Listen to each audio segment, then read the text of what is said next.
Good evening, Hitchin. Who here has been on a diversity training day? Yeah. You look like you've been on quite a few. And you, sir, you look like you've led a few, am I right? Yeah, love it. Brown and white, woking it together. Recently I got invited to a diversity training day by my colleague Muna, who's a so-called ethnic. I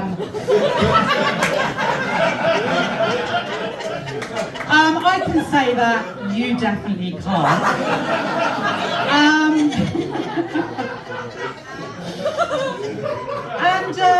She gathered all our white colleagues in a room, like this one.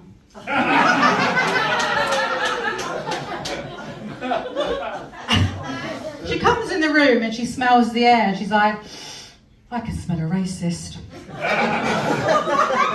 Yeah. She looks at me, the other ethnic, and says, Salma, can you smell a racist? And I'm like, yes. Finally, a witch hunt I can be part of. So I take a deep breath in, and my white colleagues start tensing up, bums clenched just like you lot here. Especially him. And, I take a deep breath in. And do you know what? I was actually remembering my school days, so you may unclench those bum cheeks. And I was remembering and smelling my first crush, Jamie. Or as we used to call him, Jamie the racist.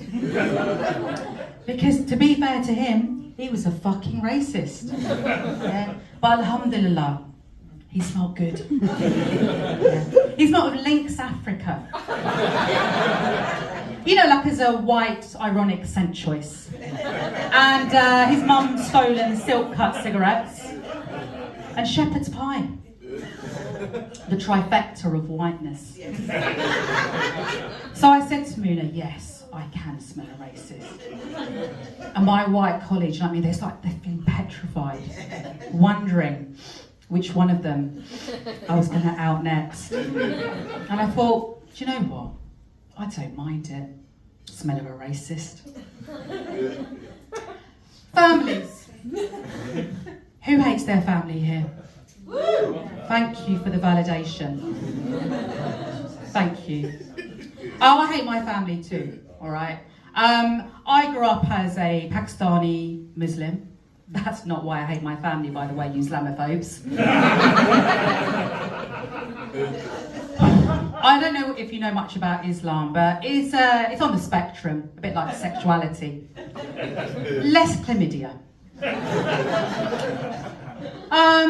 No, I left Islam because of my devout brother. His name's Abbas, so we've nicknamed him a bastard. And it's because he uses Islam to justify his shitty behaviour. Now look, that's not exclusive to Islam. Look at the Catholics.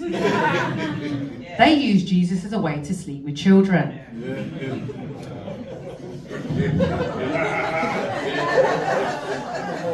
And how do I know this? Not because I've slept with children. Not like you, mate.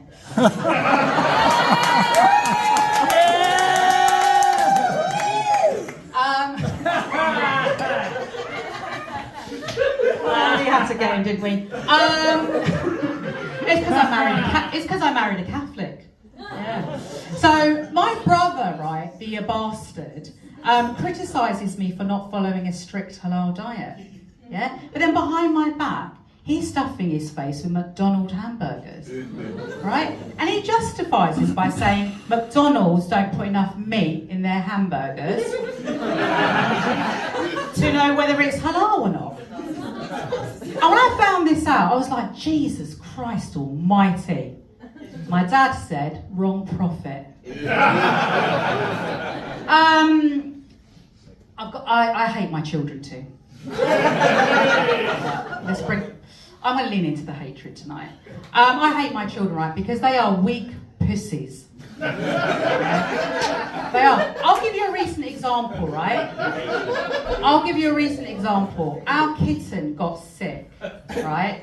And they were like, oh, mummy, can you make it better?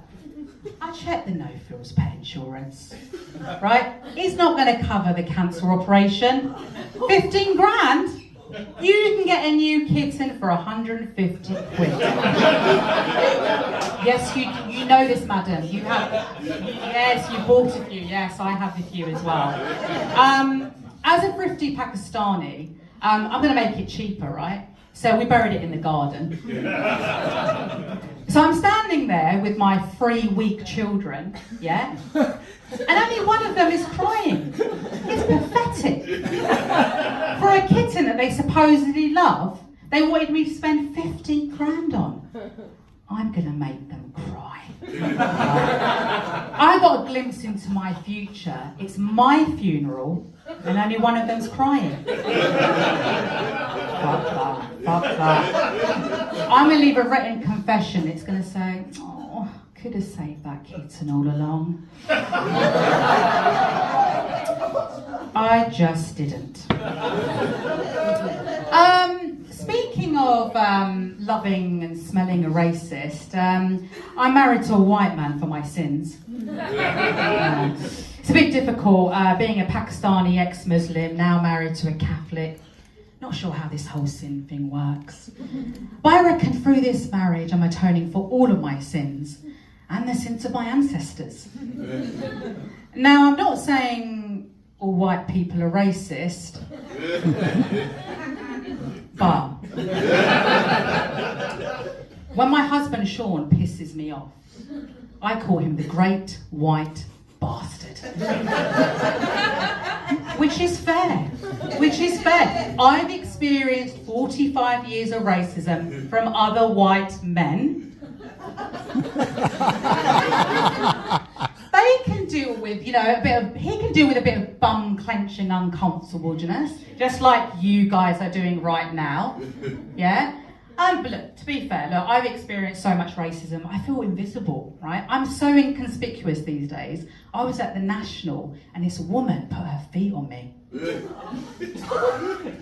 She thought my back was the chair. I felt colonised. Again. Look, mixed race marriages have their unique challenges, right? I meet Sean's parents for the first time in a pub at 11 a.m. Yeah, because my father-in-law is an alcoholic, and I think he was trying to impress me. Come and meet me in my office, which is what he calls the pub. Like, the concerning bit is that Sean's aunt and cousins have died from drinking, and then to celebrate their lives, we go to the pub. I'm like, this family's got a problem with alcohol, right? But you know what the bigger problem is? They don't understand irony. Yeah. So I think Sean married me, a Muslim, as a way to, escape the alcoholism in his family. But what he didn't realise, I'm an ex-Muslim, and I'm doing 7 people's worth of drinking. Yeah. So I meet my father-in-law for the first time, right? And as the weirdest display of unity that I genuinely think only a drunk man can think of, he put on an Irish folk tune on the jukebox called Pakistani Pat.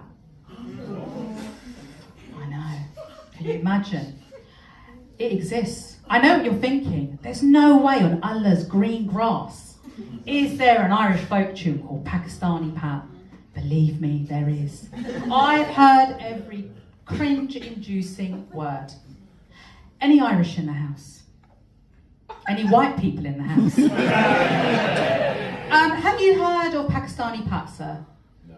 So, do you know what? It's not your fault. Yeah? So you can laugh at this. So Pakistani Pat, let me explain, right? It's an Irish folk tune about a man with Pakistani and Irish heritage, written in the 70s. So diversity training, not really a thing. Yeah? Speaking of diversity, I am not going to sing this in an Irish accent. My Irish accent is so bad it sounds Jamaican. And I think we can agree that we don't need another level of racism like that. Yeah, so it goes like this. Proud of Pakistan and the Emerald Isle. I was born in Cricklewood. There's nothing wrong with that. Until my neighbours hear that my name is Pakistani Pat.